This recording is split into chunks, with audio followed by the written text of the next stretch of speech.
Gonna do a sell example on this one. This is Aussie New Zealand for the daily. So we're gonna continue to gauge the momentum with that understanding. So to do a sell, again, we're gonna do first looking at the buyers to understand where the buyers faded before we can understand the sells, right? So first let's do the areas like we learned last week, right? For buyers and sellers. So here we go. We have a higher high, higher low sequence, and then no higher high here. So it's still the same spot. I'm going to do it from here so you guys can see it. So this is where it broke. He went higher, went lower, never went higher, went lower, and then he went higher. So the line shifts to here. Okay, that's the new spot. And the starting point for this is here. Okay, notice that this is still within this zone. So the starting point is here, and that's the new higher high. After that, he never made a higher high ever. He just kept going inside that area, right? So once that kept happening again and again and again and again, finally the market comes down crashing here, and we're like, okay, he's still in buyer's area, and then he crashes below.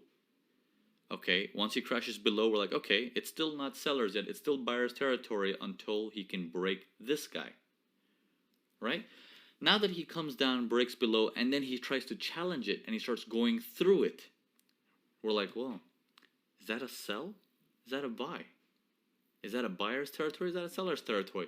Well, look at the momentum. Look at the speed of the sellers coming down in this area, right? So this is the turning point of the market.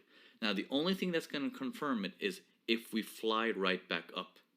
If we fly right back up, that means we're just back into the range. And this low just never happened. It was just a faker. But, so we're watching this carefully, and this is where fading comes useful. Watch this as this comes down to challenge this guy. Watch as the buyers reattempt. So, rubber band man. Here goes the buyer. Boom. Very hard to recent SNR. Rest. Tiny. Okay? 15%, 20%.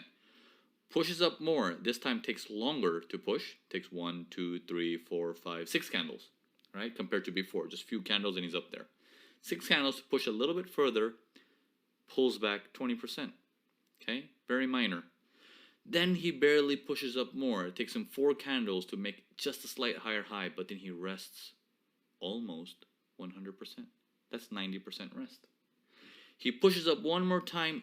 No higher high again. If I can put a line right here so you can see this. No higher high again, and then he comes crashing down right there. So it's like, okay, so if I were to understand all this, this buy never held up here, right? Because it's buy, hold, buy, hold, buy, and then the crash starts to happen. As the crash starts to happen, and then he doesn't make a higher high but crashes once again, which is not even 100% retracement, it's 200% retracement, that tells you we're probably stepping into the seller's territory. Because notice where this area is. It's back around that purple line, and it's showing you the buyers are dead.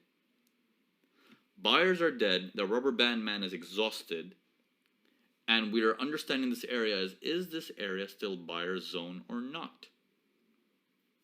Okay, so looking at how strong it's coming down, we can start to gauge that, okay, looks like the momentum is very, very powerful.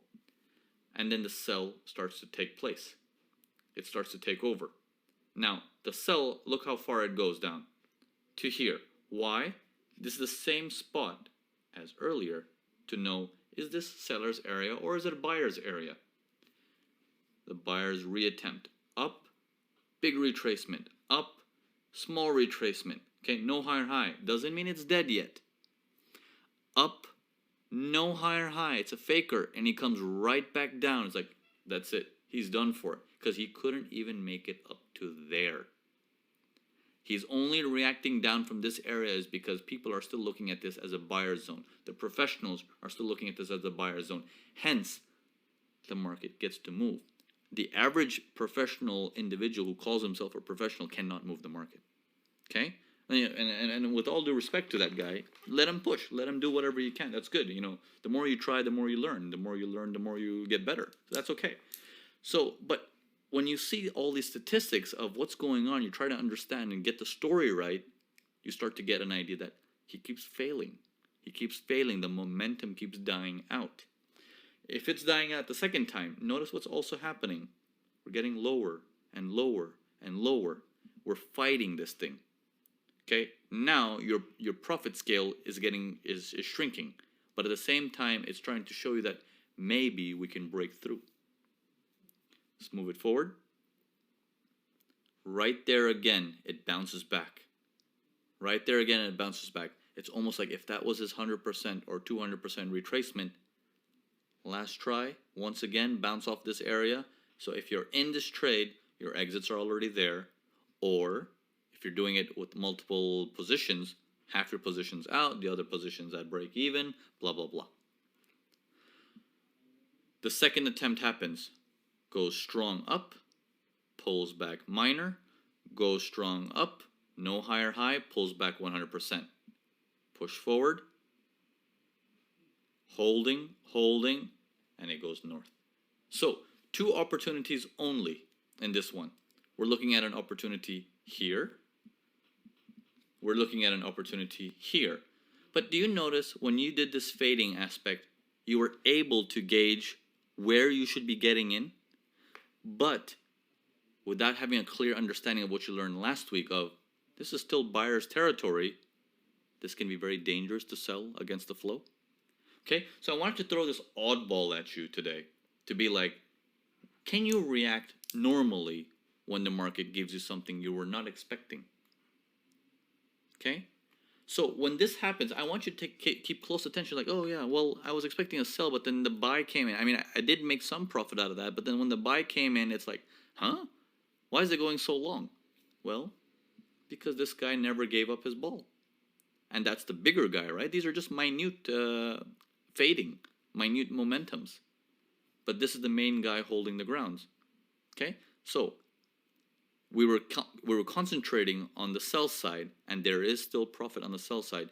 But if you want to make it in a healthy way, you want to be sustainable in Forex, go with the buy side. Go with the buy side. Fade the sellers and go with the buys. Okay? So let's go on to the next example and let's see how well you think of stuff like that.